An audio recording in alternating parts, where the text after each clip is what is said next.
Значит, я родился в Украине, в городе Киев. Я там обучался, я там начал работать, и в какой-то момент я понял, что мне немножко некомфортно в этой стране, и я хочу что-то в своей жизни поменять. Я хорошо знал Эстонию, потому что я с Эстонией имел партнеров, я в Эстонию впервые поехал за границу, и поэтому была выбрана именно Эстония. Информацию об этой программе я нашел на сайте полиции и, соответственно, после этого поинтересовался, когда начинаются курсы, и пришел на курсы эстонского языка. Я пришел изначально на курсы эстонского языка, я прошел уровень А1, и после этого я узнал больше информации об этой программе, о программе адаптации Settle in Estonia, и пришел еще на модуль адаптации в Эстонии. Мне безумно повезло, потому что преподаватель, с которым я начал изучать эстонский язык, мы до сих пор общаемся, у нас до сих пор есть какие-то совместные проекты. Это вышло из обычных курсов эстонского языка в более тесные партнерские отношения. Когда я пришел на курс эстонского языка, я начал понимать язык, я начал понимать, как ним пользоваться, потому что началась практика. Материал дали, и сразу же мы его закрепляли.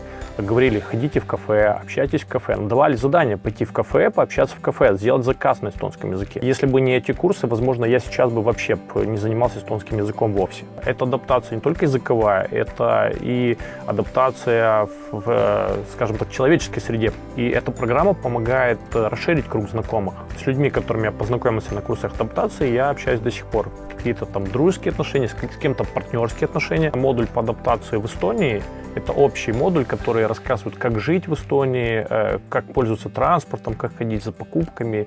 То есть это первичный модуль адаптации для людей, которые только приехали в Эстонию и не знают, что делать. Для них это очень полезный курс, потому что им не нужно находить ответы на эти вопросы. Не нужно тратить время, и он может за несколько часов узнать все. Да, если человек получает легальные документы, у него есть возможность пойти на курсы, обязательно нужно идти.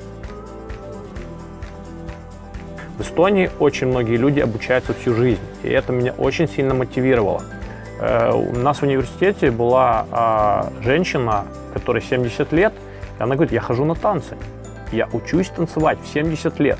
Потому что в наших странах 70-летние женщины, они сидят возле окна и ждут врача.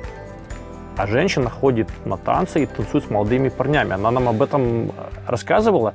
И я понимаю, что люди не сидят на месте, они постоянно чему-то обучаются. Людям, которые переехали в Эстонию и получили вид на жительство, я рекомендую прийти на эти курсы, потому что они быстро смогут адаптироваться в этой стране, и программа адаптации Settle in Estonia им в этом поможет сделать как можно быстрее.